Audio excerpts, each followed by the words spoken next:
Mushrooms తాలింపు వేస్తున్నానండి.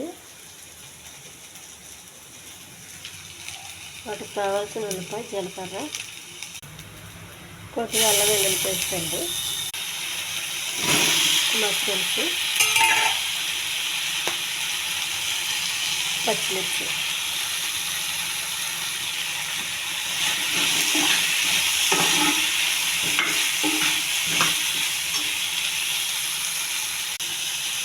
కొద్దిగా పసుపు అండి, కొద్దిగా కారం.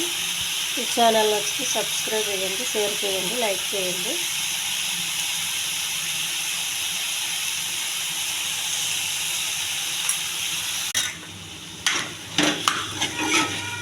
మష్రూమ్స్ కూర అండి. మన మష్రూమ్స్ని పీసులు కాకుండా మామూలుగా మష్రూమ్ వేసేస్తే చూడండి ఎంత అయిందో. ఇందులో చాలా ఎక్కువ నీళ్ళు వస్తుంది కదండి, అందుకని చాలా తక్కువ అవుతుంది కూర.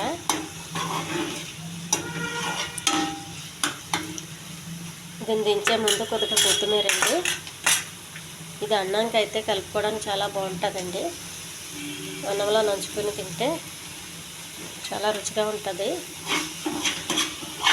చపాతీ కన్నా వైట్ రైస్ బాగుంటుందండి కూర.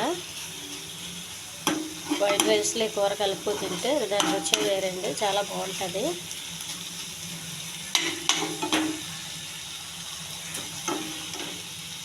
చూడండి ఎంత బాగా ఉడుకున్నాయో.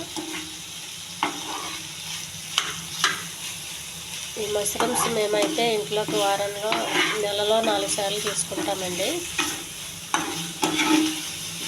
ఇది చాలా ఆరోగ్యానికి మంచిది మష్రూమ్స్ తింటే.